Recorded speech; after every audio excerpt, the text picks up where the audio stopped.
¿Qué tal, amigas y amigos? Bienvenidos a la lección número 7 sobre la Biblia. Les agradezco a todos su atención y sobre todo su perseverancia porque es muy fácil comenzar un curso, pero después da flojera, por un poco de indisciplina, vamos dejando las cosas para después y el curso que comenzamos lamentablemente ya no lo terminamos, no le dimos seguimiento. Recuerden que este curso será únicamente de 20 lecciones. Quizás más adelante pueda haber algún otro con el que profundicemos más, pero estas 20 primeras lecciones o 20 únicas lecciones sirven para que ustedes tengan un conocimiento básico, fundamental, sobre lo que es la Biblia y su contenido. Así que gracias de verdad por darle seguimiento a este curso. Gracias a algunos que dicen, Padre, yo lo escucho 2 o 3 veces para que me quede claro. Y bueno, yo creo que depende de cada persona el tiempo, la disponibilidad, el interés para que se vayan acercando a este maravilloso mundo de la Sagrada Escritura, que no es otra cosa sino ponernos en contacto con Dios, entender la manera en la que Dios nos habla. Y antes de tocar el séptimo tema, que es lenguas, manuscritos y versiones, quiero comentarles que en tiempo en que Cristo vivió, ya había especialmente algunas lenguas que estaban en todo su entorno, idiomas que la gente utilizaba para comunicarse. Porque ¿para qué es la lengua? Para comunicarse.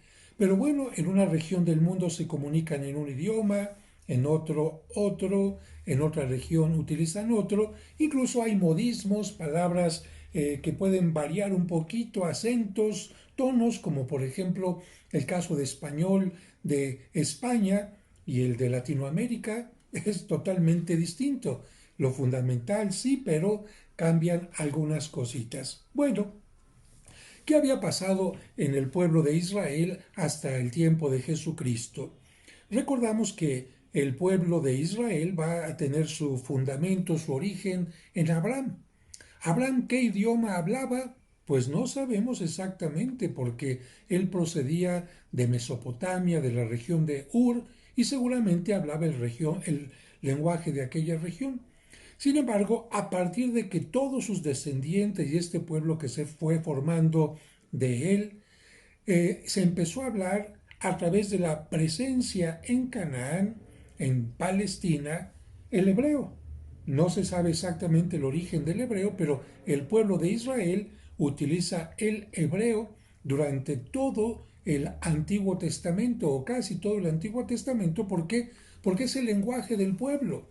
Y como es un pueblo que no se mezcla con otros pueblos casi, siguen hablando y escribiendo el hebreo. Y aquí me detengo también en algo muy importante. Casi toda la gente del pueblo hablaba.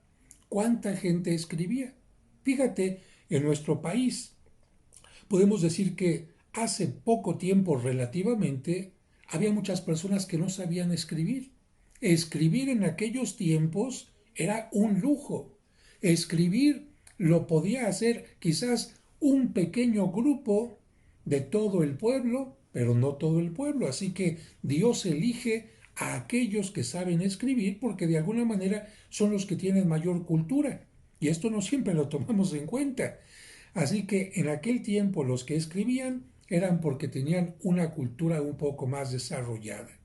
Sin embargo, el pueblo de Israel, ya una vez que se estableció concretamente en lo que conocemos ahora como Israel, después de haber estado en el desierto, en Egipto, etc., una vez que se establecen, van a tener la influencia de dos grupos importantes. Primero, este grupo que va a llegar y va a conquistar no solamente la zona donde ellos viven, sino hasta Egipto incluso, y van a ser los griegos. Y claro, cuando un grupo llega y de alguna manera va influyendo, el lenguaje también va quedándose ahí. Te voy a poner un ejemplo. A nosotros no nos ha invadido a través de una guerra Estados Unidos aquí en México. Sin embargo, ¿cuántas palabras en inglés tenemos en nuestro tiempo?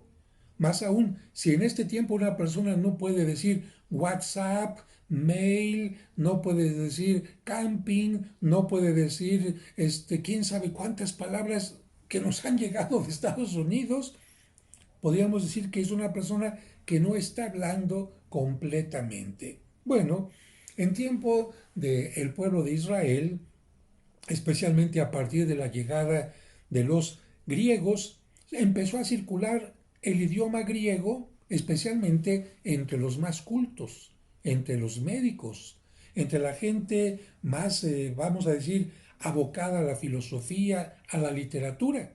Pero ahí estaba ya la gente escuchando algo, si no hablaba perfectamente el griego, por lo menos sabía algunas palabras como cualquier mexicano que sabe decir good morning, que sabe decir, por ejemplo, ok, en fin, estas palabras. Bueno, el pueblo de Israel tiene esta influencia griega y esto se va reflejado en los escritos también de la Biblia.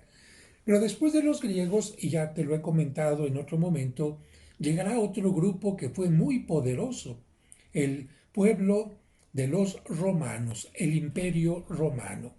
Cuando el imperio romano también se va extendiendo, va dominando, va pidiendo impuestos y también va haciendo que su idioma empiece a ser conocido por toda la gente, porque las leyes y normas las daban en latín, que era el idioma de los romanos, y si la gente no entendía alguna cosa, pues no entendía las leyes y podía caer en alguna infracción. Así que también al estar conviviendo con todos los romanos que estaban en lo que es actualmente Jerusalén, Belén, Cafarnaúm, en fin, la gente al escucharlos también iba mezclando un poco su lenguaje. Muchos hablarían, como decimos ahora, a los pochos, como la gente que va de México a Estados Unidos y estando allá sigue hablando medio el español, pero se empieza a mezclar con el inglés y salen palabras un poco raras. Pero lo importante es que se entienden. ¿Por qué? Porque la lengua, el idioma era para eso, para entenderse. Así que podemos decir que entre el pueblo judío, el hebreo, el griego y el latín, el idioma de Roma, van a ser los que van a estar presentes, además de un idioma, una lengua todavía más sencilla, más antigua, que sería el arameo, como en nuestros pueblos.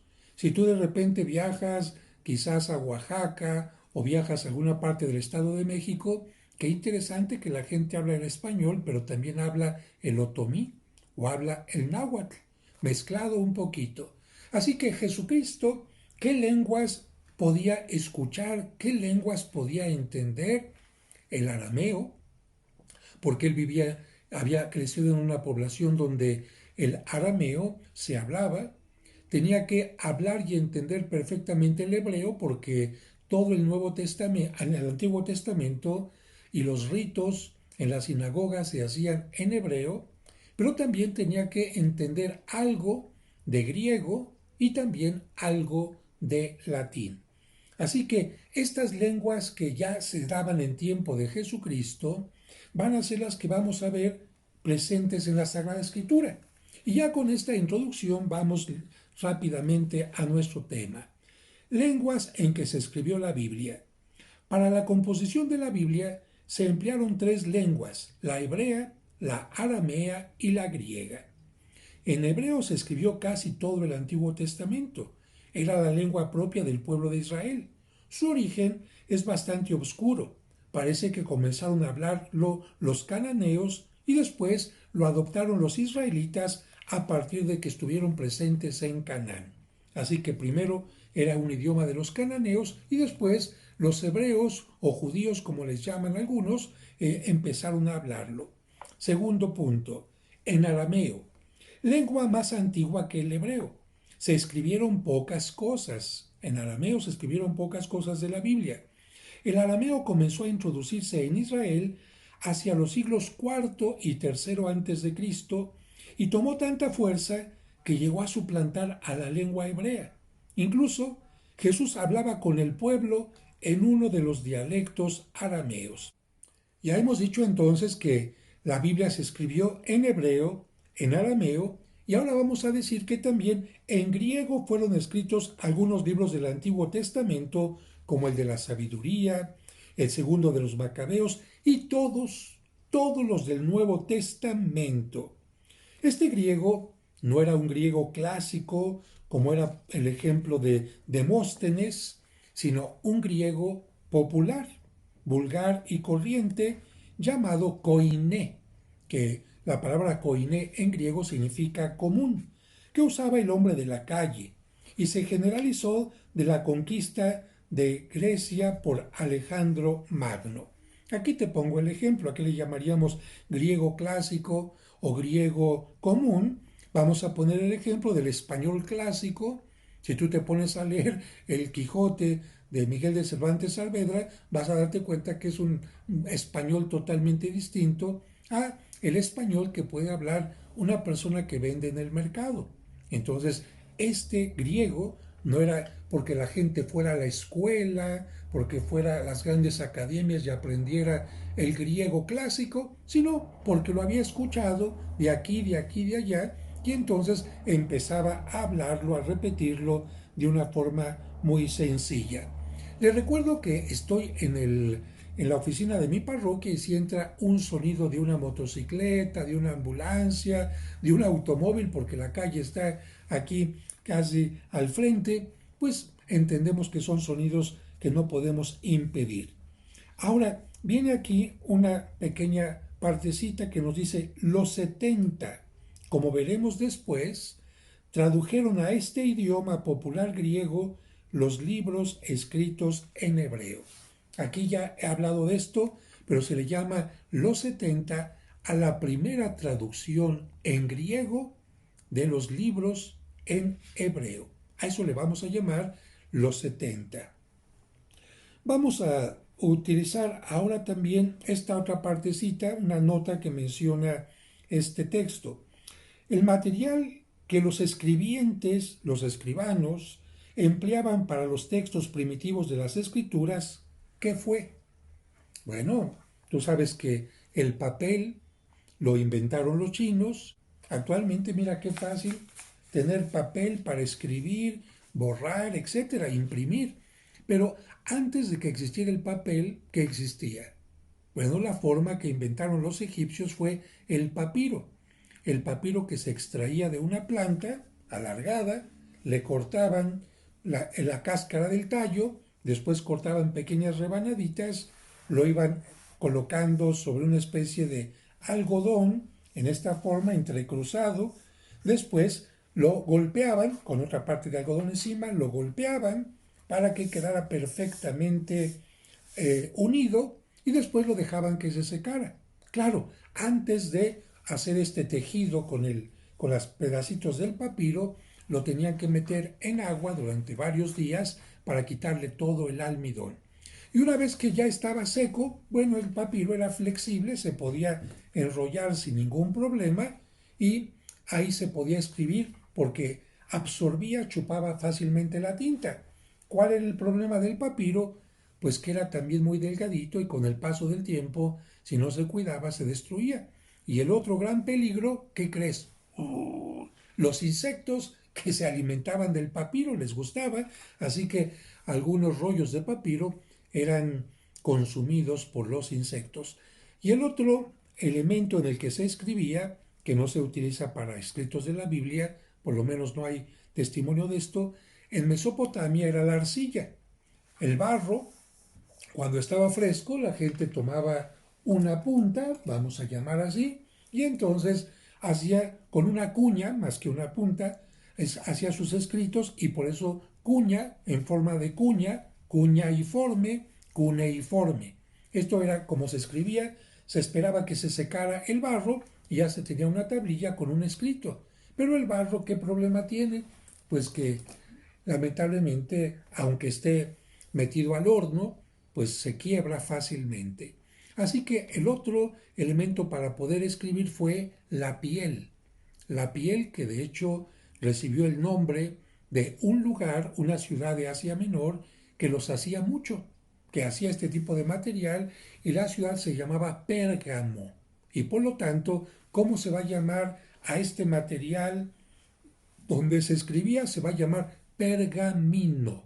¿De dónde? De Pérgamo, especialmente piel de animal bien tratada, que era más flexible para la escritura.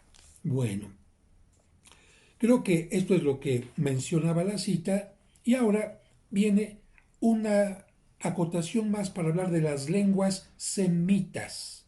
Las lenguas semitas. Las lenguas semitas, hebrea, aramea, etc., se diferenciaban notablemente de la griega y de las occidentales. Las primeras expresan sus ideas a base de muchas imágenes y parábolas y dichos, mientras que las otras son más abstractas y filosóficas. Esta es la causa para que muchas veces el hombre moderno y occidental se vea en problemas para traducir y entender lo que ha sido pensado y escrito en forma oriental, a la manera oriental, y más tratándose de escritos tan antiguos como los de la Biblia. Aquí una acotación, las lenguas semitas. ¿De dónde viene el nombre de Sem? Acuérdate que Noé tuvo 3 hijos, Sem, ¿no? Era uno de ellos, y precisamente a la hora que se separan estos hijos, una región va a ser llamada la región de los semitas, la lengua semita. Pero aquí lo que quiere decir esta parte de la lección es que no es lo mismo escuchar hablar a una persona del Oriente que utiliza muchas metáforas, muchos cuentos, muchos signos, que nosotros, que quizás tenemos una mentalidad un poquito más a la americana, un poquito más práctica, en donde vamos hablando a lo concreto. Los griegos, por ejemplo, precisamente por eso se convirtió en un lenguaje importante a nivel filosófico y a nivel científico, utilizaban una lengua muy concreta, nada de metáforas, nada de cosas que se salieran de lo que querían ellos manifestar. No estoy diciendo que los griegos no tuvieran mitología, que no tuvieran historias de héroes, de titanes, no, eso también lo hacían, pero la forma en que lo expresaban era mucho más directa a la forma de metáforas, de símbolos, etcétera, que utilizaban los semitas. Ahora, si tú quieres saber, a ver, padre, hágame un cuadrito donde aparezca qué cosas del Antiguo Testamento se escribieron en hebreo y cuáles cosas en el Nuevo Testamento, en el Antiguo Testamento se escribieron en griego. Mira, vamos a hacer este pequeño esquema y pongo aquí una pantalla en negro para que lo puedas ver. Antiguo Testamento. Daniel se escribió en hebreo con pequeños fragmentos arameos y con pequeños fragmentos griegos. Es un libro compuesto con 3 lenguas. El libro de Esdras está escrito en hebreo con algunos documentos en arameo. El libro de Esther está escrito en hebreo con pequeñas partes en griego. El primer libro de los Macabeos está escrito en hebreo y el segundo libro de los Macabeos está escrito en griego. El libro de Tobías y el libro de Judith están escritos o bien hebreo o en arameo. El libro de la sabiduría está escrito en griego y todos los demás libros que no te he mencionado aquí del Antiguo Testamento están escritos en hebreo. Y ahora, para hablar del Nuevo Testamento es mucho más fácil, porque el Nuevo Testamento se escribió ya en tiempo de Cristo, ya el hebreo había quedado un poquito dejado atrás, no que no fuera importante, los judíos lo seguían utilizando, pero los cristianos ya no lo utilizaron tanto, porque los cristianos ya no todos eran judíos. Así que en el Nuevo Testamento todos los libros están escritos en griego, con excepción quizás del Evangelio de San Mateo, que pudo escribirse en arameo. Así que hasta aquí la primera parte, lenguas en que se escribió la Biblia. Segunda parte, manuscritos de la Biblia. ¿Qué es esto? Una mano. ¿Cómo se dice en latín manu? Bueno, es muy parecido, pero manu y escrito significa escritura. Manuscrito, ¿qué significa? Toca, toca, toca, toca. Lo escribí con un teclado, eso no es manuscrito. Manuscrito está escrito con una imprenta, eso no es manuscrito. ¿Qué significa manuscrito? Que fue escrito con la mano, que fue escrito con la mano de una persona. Y aquí viene una primera pregunta. ¿Cómo llegaron a nosotros los escritos de la Biblia? ¿Cómo llegaron a nosotros hasta nuestros días? ¿Cómo llegaron los libros de la Biblia? Uy, padre, es que estamos hablando de más de 2000 años. De tiempo de Cristo para acá van 2000. Y si nos vamos todavía más atrás, ¿cómo llegaron estos libros? Si usted nos dijo que el papiro se destruye, que la piel también puede destruirse, y además hubo persecuciones, además hubo incendios, además los cristianos tenían que viajar de un lugar a otro. ¿Cómo llegaron los libros hasta nosotros? Bueno, lamentablemente hay que confesar que los originales, o bien algunos libros o textos autógrafos que los escribió el propio San Pablo, por ejemplo, se perdieron. Ya no existen. ¿Quieres conocer un libro original de la Biblia que lo haya escrito su autor? Se perdieron. Ah, caray, pero entonces, ¿cómo podemos tener estos libros? Mira, te voy a poner otro ejemplo.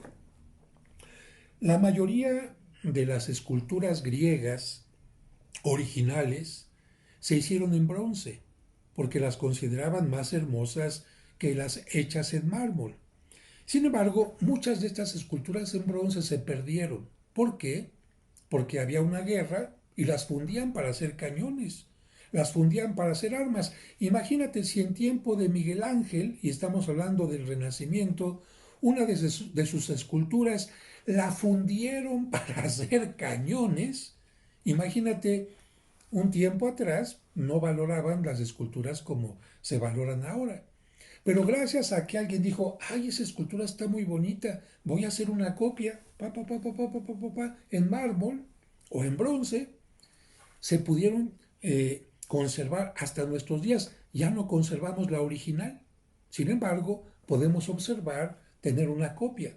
Por ejemplo, el llamado discóbolo de Mirón, este personaje que está con un disco así como que lo quiere lanzar, el original, de acuerdo a los especialistas, no ha llegado a nosotros, pero hay una copia en el Museo Vaticano, hay otra copia en el Museo del Louvre y en otros lugares. ¿Por qué? Porque la gente hacía copias. Así como de repente tú vas a un museo y dices, ay, me gustó la Mona Lisa, quiero llevarme una copia a mi casa. No te van a dejar llevar la original. En cambio, sí puedes decir, voy a la librería, a la biblioteca o a la tienda del museo y ya te venden la Mona Lisa y te la llevas. Si la Mona Lisa se llegara a destruir algún día, esperemos que no suceda, pero si se destruye, ¿cómo sabríamos cómo fue la Mona Lisa? Ah, porque hay copias o hay fotografías. En aquel tiempo no había fotografías, pero afortunadamente había gente que sabía escribir, los escribas, los escribanos. ¿Y ellos qué hacían?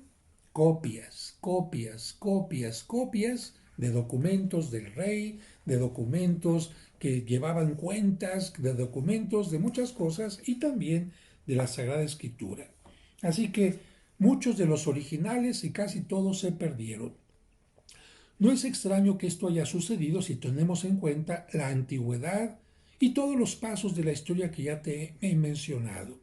Sin embargo, lo importante, aunque no conozcamos los textos, los libros, los rollos originales, sí conocemos que su contenido, gracias a copias escritas a mano llamadas, perfecto, manuscritos. Y estos sí son muy abundantes. Hay muchos manuscritos, hay muchas copias de los libros de la Biblia. Los manuscritos hebreos del Antiguo Testamento son muy numerosos y las diferencias que se dan entre uno y otro son relativamente pocas, porque los rabinos desde antes de nuestra alta Edad Media fijaron el texto sagrado y le dieron su pronunciación, añadiendo para esto las vocales en forma de puntos, porque los hebreos no utilizan más que las consonantes. Y aquí te voy a explicar algo.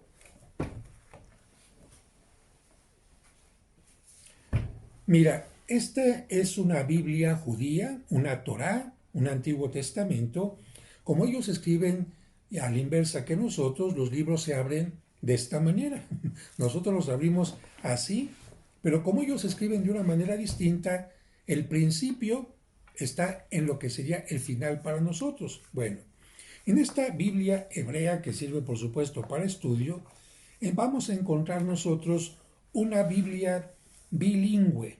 Yo la tengo aquí, tengo la parte hebrea si quiero estudiar el hebreo, pero también tengo del otro lado la parte en español, está traducido y esto es maravilloso porque tú puedes irte a los originales de la Biblia para saber qué es lo que quería decir y entonces leer. Como ya te dije, no se lee así, sino en hebreo se lee exactamente al revés. Pero lo que te quiero decir aquí es que mira, te acerco un poquito para que veas. El hebreo no tiene vocales. Cuando se escribe el hebreo en el tiempo antiguo, no se escribe con vocales, simplemente las consonantes. Así que los textos más antiguos de la Biblia no tienen vocales, sino solamente consonantes. Afortunadamente, como he mencionado en esta parte de nuestra lección, aquí se dice que los manuscritos del Antiguo Testamento ya no tienen grandes cambios a partir de que los rabinos fijaron ya cuál era el texto sagrado y añadieron las vocales para que se pudiera leer más fácilmente. Dijeron, nosotros sabemos que esta palabra significa, por ejemplo, templo, pero nosotros lo sabemos. Los que no saben bien hebreo no saben qué vocales lleva ahí, así que vamos a poner las vocales. ¿Y sabes cómo son las vocales en el hebreo? No creas que son letras, son puntitos y rayitas que se ponen. Aquí te lo acerco un poquito más. Son puntos y rayitas que se ponen cerca de las letras hebreas. ¿Mm? El alefato griego se utiliza para escribir, pero no se utilizan las vocales. Así que, bueno, cuando los rabinos pusieron las vocales, ya hubo menos problema en que hubiera una diferencia entre un manuscrito y otro. Y te voy a decir, por ejemplo, cuáles eran estas pequeñas diferencias para escribir. Imagínate que estoy escribiendo el libro de los Macabeos. Uy, tengo que hacer un rollo enorme, ¿eh? Un papiro enorme, o bien también tengo que hacer un pergamino enorme, porque acuérdate que lo voy a enrollar. Y empiezo a escribir. Y en tiempos de Judas Macabeo pasó esto y el rey Antíoco hizo un decreto para asesinar o para destruir el templo o para hacer un sacrilegio en él. Y de repente alguien llegaba, oiga, señor rabino, ¿qué va a comer hoy? Esto o aquello. Ah, pues hazme esto, pero que no tenga ta. Bueno, a la hora que me distrajo esta persona, a lo mejor añadí una palabra que ya había puesto, o pensé que ya había escrito algo y ya no lo escribí, o de repente hubo alguna pequeña variante. Exactamente. Cuando alguien llegaba y te distraía, o el que estaba escribiendo se dormía, o cabeceaba, o dejaba de escribir y al día siguiente reiniciaba la escritura, porque imagínate escribir un libro completo con pluma y sin que nada se manche, porque para que fuera un libro sagrado no tenía que tener ni una mancha de tinta. Así que imagínate estar escribiendo, qué interesante, ¿no? Qué interesante. Y fíjate, te voy a decir también una parte del por qué se escribe en algunos lugares como escriben los hebreos. Fíjate, quizás no me vayas a entender mucho, pero yo creo que sí me puedes ser capaz de entender. Imagínate, yo aquí tengo tinta fresca. Imagínate que es tinta. Imagínate aquí tengo tinta fresca, voy escribiendo y ¿qué es lo que va pasando? Voy dejando que la tinta se vaya secando. ¿Por qué? Porque voy para acá. Por esta razón, nosotros escribimos de esta manera. Porque imagínate lo que puede hacer un hebreo. Si yo estoy escribiendo aquí, espero que me entiendas, y después de que escribo, paso mi mano encima del papiro, ¿qué estoy haciendo con mi mano? Estoy arrastrando la tinta. Puedo estar manchando el papel al ir escribiendo de aquí para acá. ¿Sí me entiendes, no? Entonces, el que escribía no tenía que recargar la mano sobre el papiro. ¿Por qué? o sobre el pergamino porque arrastraba la tinta y manchaba todo el escrito. Si tú escribes de derecha a izquierda, vas a arrastrar toda la tinta. Entonces el que escribía tenía que escribir sin tocar el papel. En cambio nosotros, fíjate qué distinto, vas escribiendo y vas caminando para acá, esta mano, aunque toque, como mucha gente lo hace, aunque toque el papel, el pergamino, no hay problema, porque como vas avanzando acá, la tinta se va secando mientras vas escribiendo. Esto casi nadie lo explica y por eso quise explicártelo para que entendieras también la importancia de los manuscritos.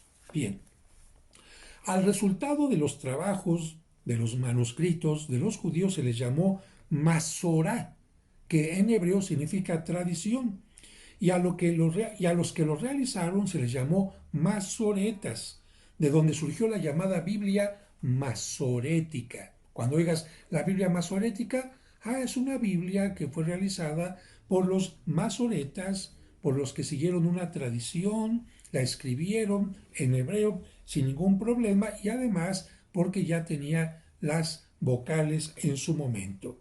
Vamos ahora al Nuevo Testamento. Los manuscritos del Nuevo Testamento son también muchos y corresponden a todas las épocas.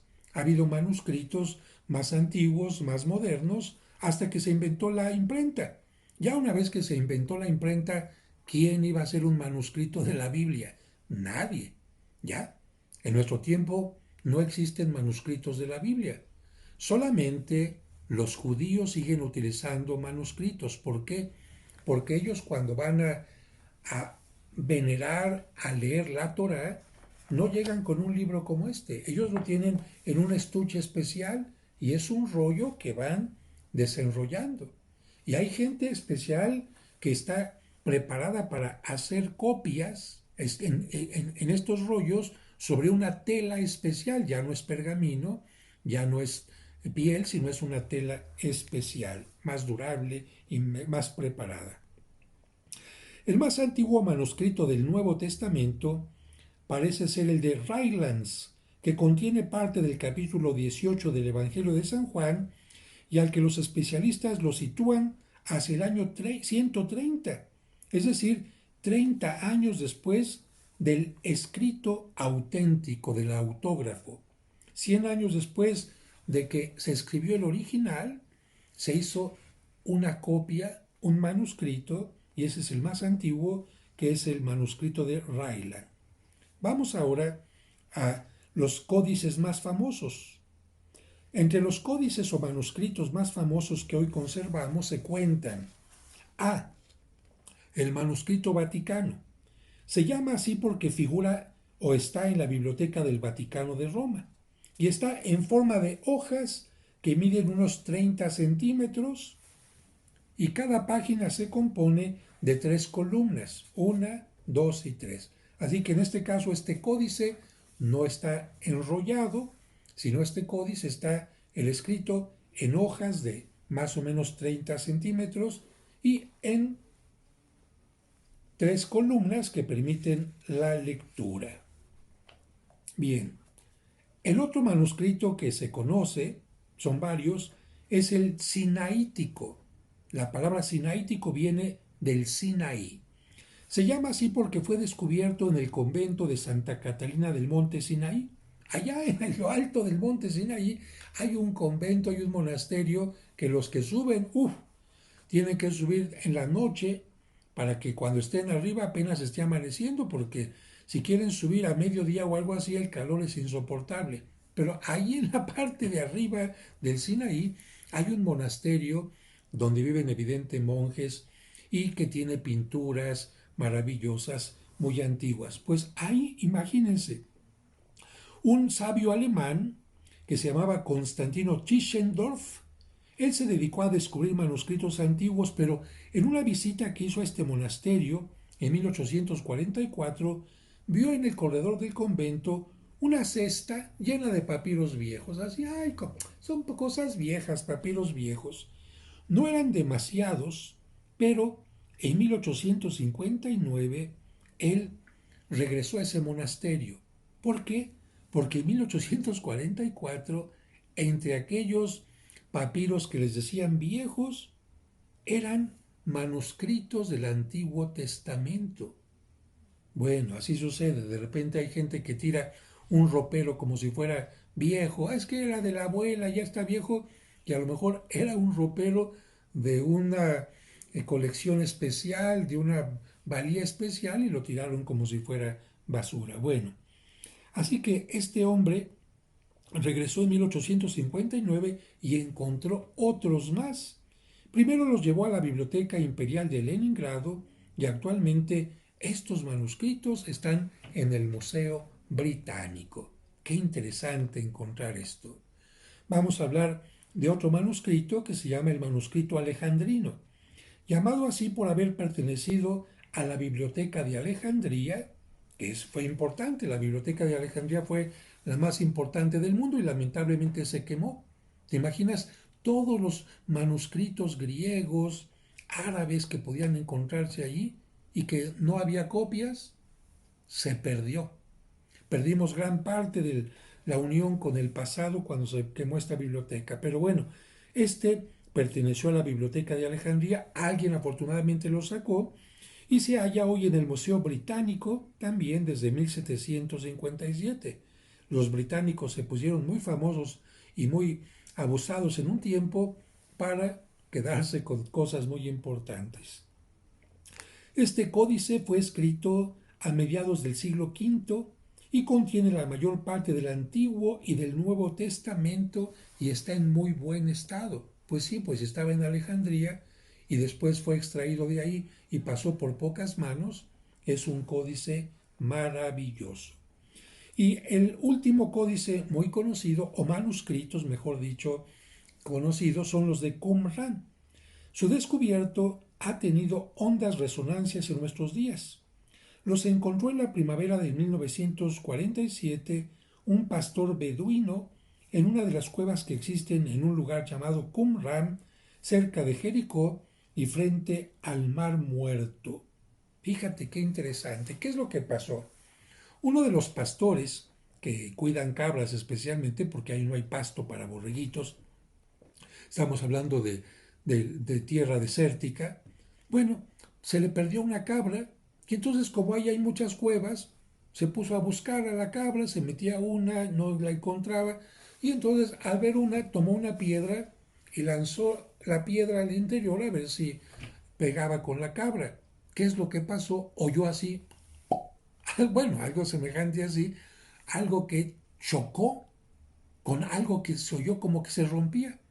Y entonces ya lleno de curiosidad entró a este lugar y encontró unas vasijas de barro, y dentro de estas vasijas, no era solamente la que había roto, encontró como pedazos de piel y dijo, ah, pues voy a venderlas, a lo mejor un zapatero me la compra para hacer sandalias.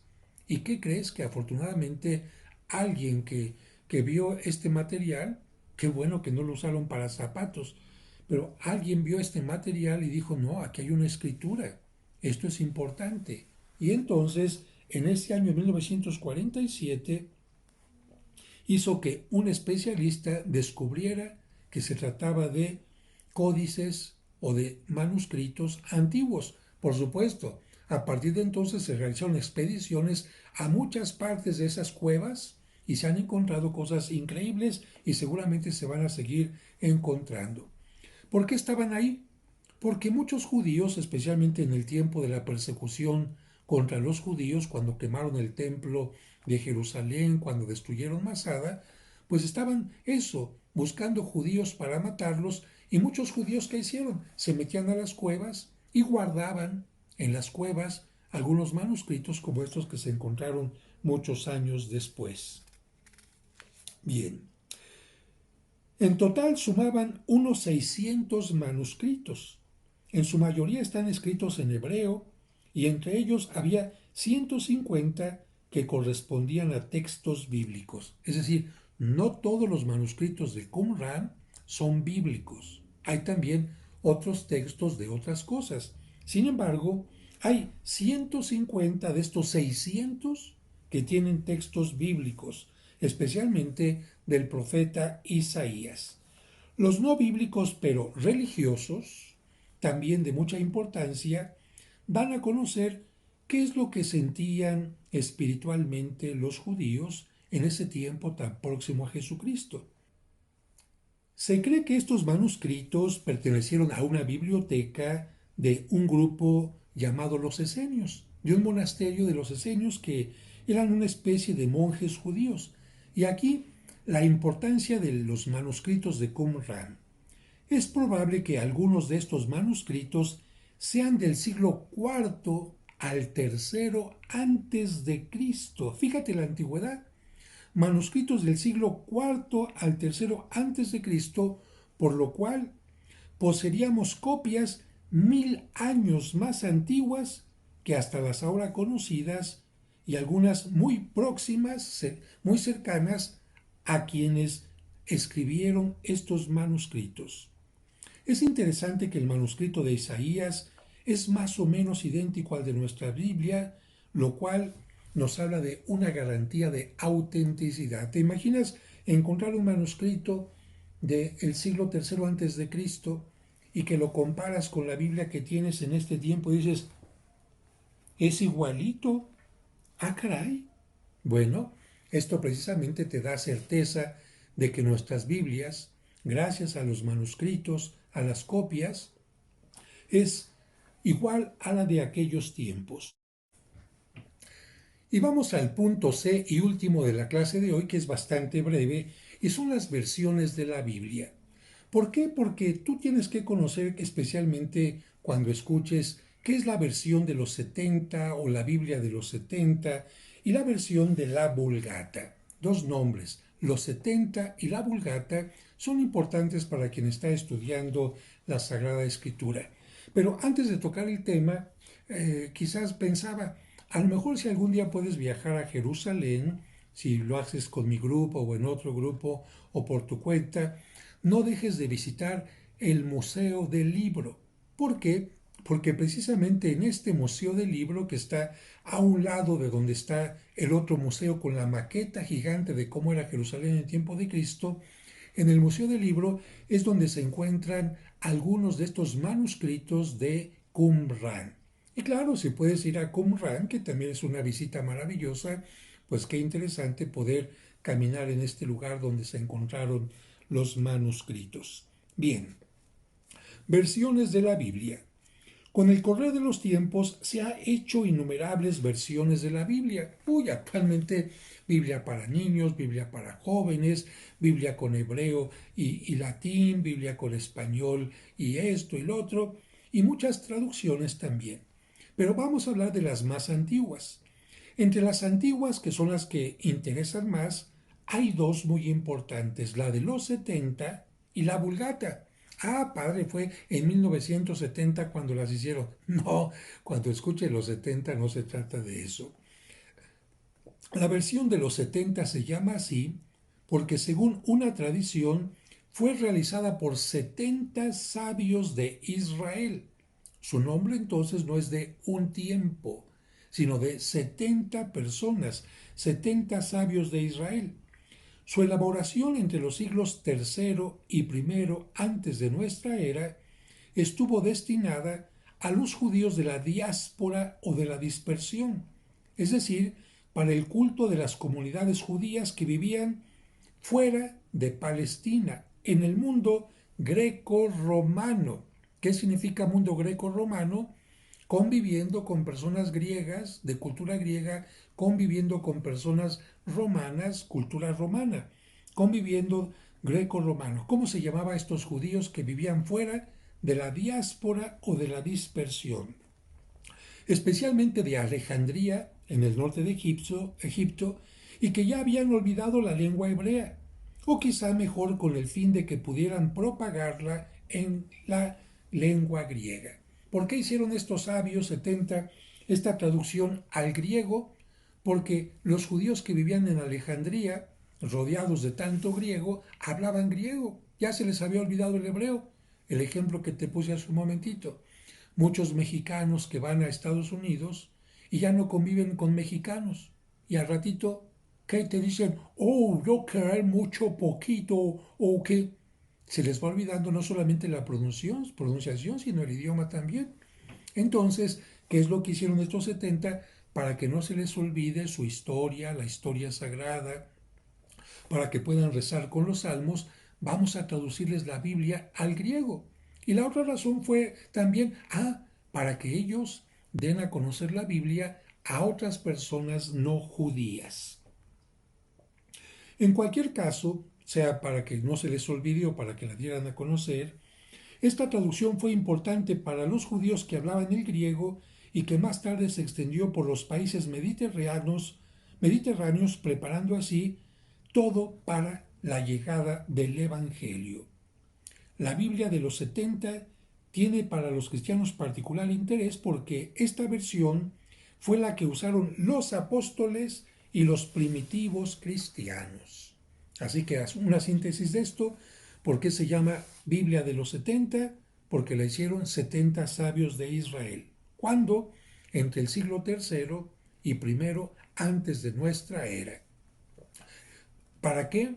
Para que los judíos que no hablaban el hebreo ya pudieran seguir con su culto o dieran a conocer la Biblia a otras personas. ¿Y cuál es su importancia? Que esta Biblia de los 70, el Antiguo Testamento traducido al griego, fue la Biblia que usaron los primeros cristianos y los apóstoles. Así que, ¿qué Biblia utilizaron los apóstoles? Los 70. La Biblia de los 70. Perfecto, perfecto. Y vamos a la parte final. La versión de la Vulgata. Esta versión fue hecha en latín por San Jerónimo en el siglo IV en Belén, siglo IV después de Cristo, por supuesto. Partió de una necesidad como la de los 70, porque durante los 2 primeros siglos se utilizaba en la Iglesia el griego popular, que era el que se hablaba en el Imperio Romano. Pero en el siglo III ya se fue imponiendo el latín, ya no el griego, el latín en Occidente. Y por esta razón, San Jerónimo tradujo la Biblia al latín, idioma popular, idioma del vulgo, Vulgata, por petición del Papa San Dámaso. Y de esta primera traducción de la Biblia al latín es donde se han sacado muchas ediciones hasta nuestros días. Sobre todo desde que el Concilio de Trento la reconoció solamente como la versión oficial latina, sin negar por eso el valor de otras versiones. Para la Iglesia, durante mucho tiempo, la Biblia oficial fue la Biblia en latín, traducida por San Jerónimo, que se conoce como la Biblia de los 70. Y desde entonces ya impresiones, manuscritos, copias de la Biblia Vulgata pueden ser estas.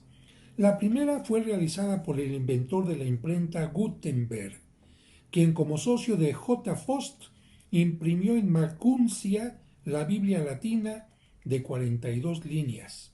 Esto sucedió alrededor de 1450. Se dice que se movió a realizar el invento de la imprenta con el fin de imprimir la Biblia. Es decir, que Gutenberg inventó la imprenta ¿con qué deseo? Especialmente para imprimir la Biblia. Él sabía que si era uno de los libros que todo el mundo quería leer, quería tener, dijo, pues esto va a ser un gran servicio, pero además de esto, yo creo que un gran business, ¿no? Porque tener ya una Biblia impresa será muy importante. Además, el papel ya estaba, por supuesto, llegando a Europa. La segunda es la Biblia políglota complutense. Fue la primera Biblia políglota que se imprimió en el mundo bajo el patrimonio del cardenal Cisneros, arzobispo de Toledo. Está escrita en hebreo, griego y latín en columnas paralelas. Su preparación comenzó en 1502 y duró nada más 15 años para realizarse. Biblia políglota complutense.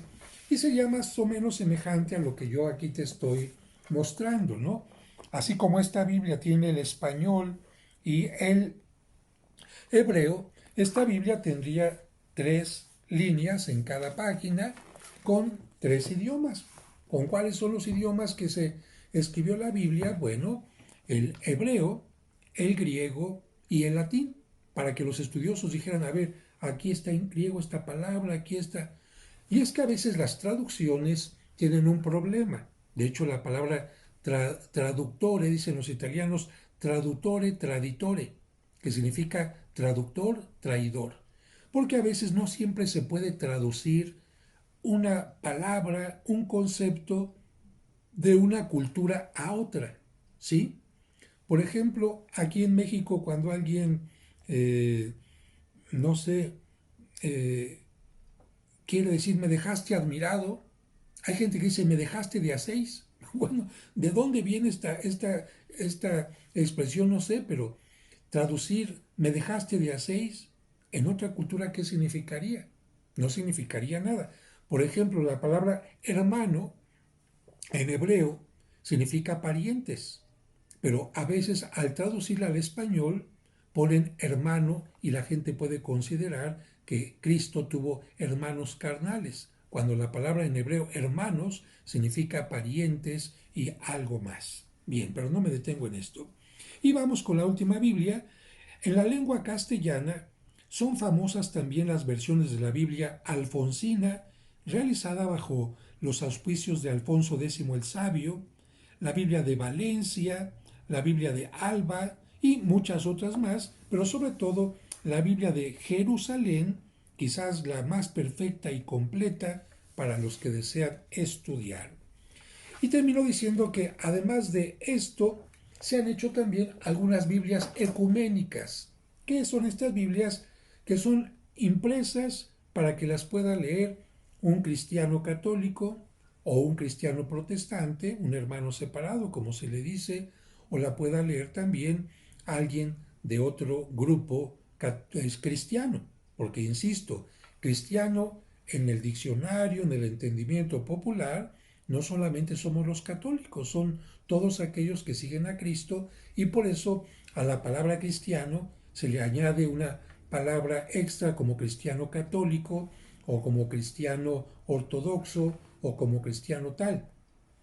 Entonces hay algunas Biblias que, cuidando ciertos aspectos, pueden ser utilizadas por todas las personas. ¿Por qué? Porque también a los impresores les interesa qué quieres. ¿Que tu Biblia sea comprada únicamente por este sector o por este? No, yo quiero que todos los sectores la puedan tener.